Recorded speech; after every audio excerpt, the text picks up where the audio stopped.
Good afternoon, everybody. Welcome to episode 2 of On the Fly.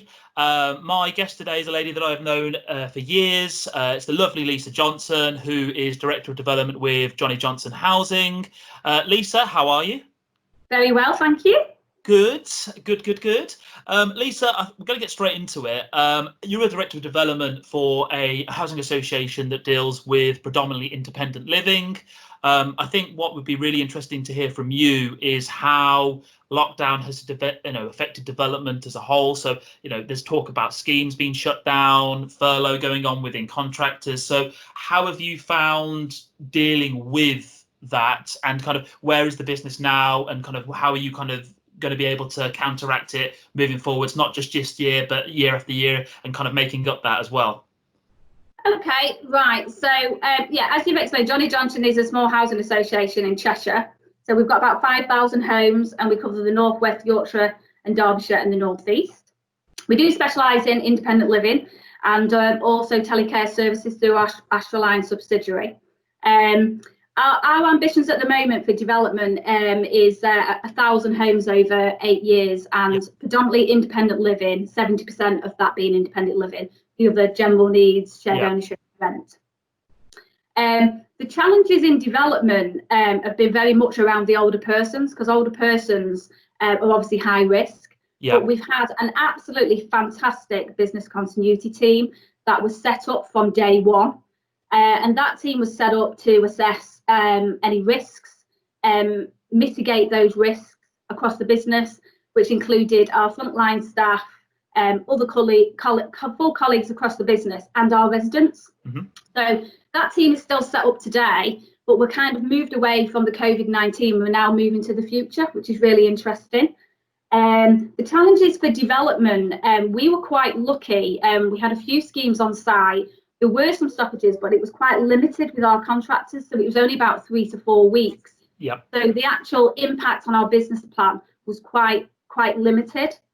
But to be on the safe side, obviously, now we've gone back onto site, there is some challenges there. So we have extended things like contract periods, sales periods to cover for that mitigation. We didn't really experience much furloughing within the development team, but we did experience that within the repairs and maintenance team, which had quite a big impact. And I think both development and repairs, it's been very much around partnership, working with those contractors and with those developers to assist them to be able to continue to develop wherever they can. Okay. And then how are you as a business looking forward then? Because you mentioned the business continuity team, that hasn't really impacted you too much. Schemes were able to kind of move on fairly quickly. So do you foresee any impact in next year's targets, the year after that, or do you think it's going to be quite a smooth process for you guys?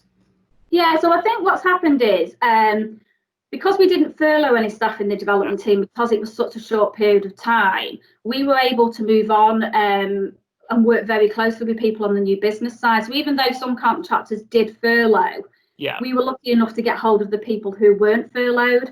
So we're actually on target for our start and site targets for this year, because the schemes that we were progressing at that time for this year's target were very much near the planning stage. Okay. We were quite lucky. Now, there were some subcontractors in regards to some of the surveys that were required that weren't able to go on site for planning, but that was limited. So now we've gone back onto the site, we've been able to do those surveys, and we've been able to submit for planning.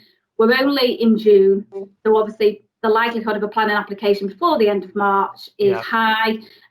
So we're on with our targets. The completion target, however, for this year has been affected.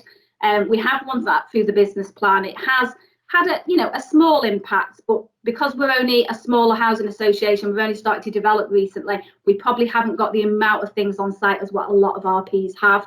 So the impact at the moment is quite minimal.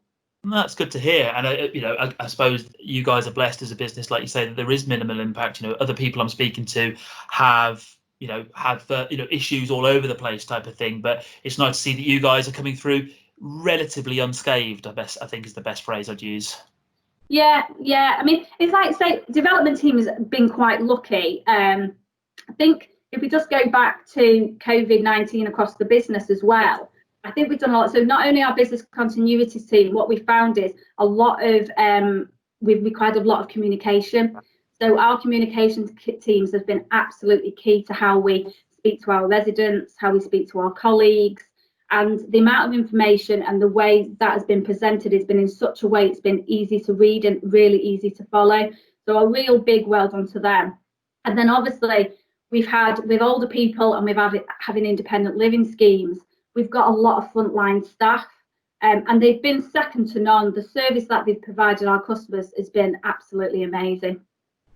Can't complain then. And one of the questions you kind of, talking about the business side as well, is one of the reasons I set up this little video series is to find out about the individual behind the business, as it were. So we've known each other for a long time, now a director of development, really kind of important role within the business, but also I'm aware that you've got a young family.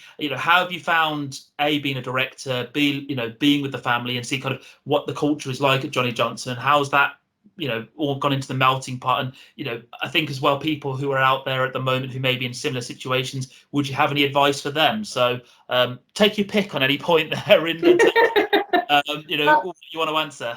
Yeah, I think the point I'd like to say is don't put yourself under too much pressure. It's a challenge for everyone. I hold my hands up and I will say this has been a challenge.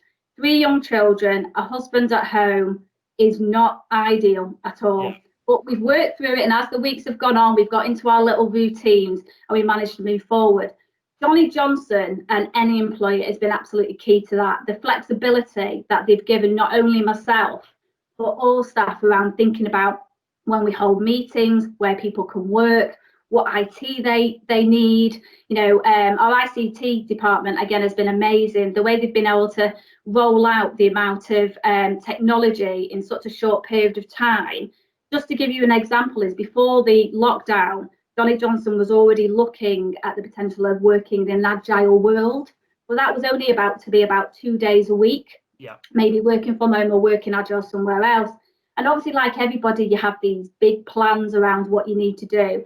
And those plans were probably a good 12 months long. Well, when you put under a little bit of pressure, we managed to move out the whole business, 2 call centres, including a telecare service, in 2 weeks. And that's people fully kitted out. I'm not saying that there hasn't been, again, some challenges and things aren't perfect, but the point to be able to manage a business in such a short period of time it's just been amazing. That's good to say. I think most businesses have been able to do that in terms of the tick I made last week is that 18-month transformation programs crammed into a 2-week period, and they seem to, for the most part, a few niggles here and there, but that's it. But you yourself, then, how have you been coping? Because you've got a team. You're in. You've got. We had a conversation before we came onto the video call about you had a board meeting yesterday, and one of your children was about to come in, and I can imagine it's a crazy house. So how have you been looking after yourself, and also making sure that you've got time for work, time for the kids, but taking that alone time as well? Have you been able to do that? Would you say?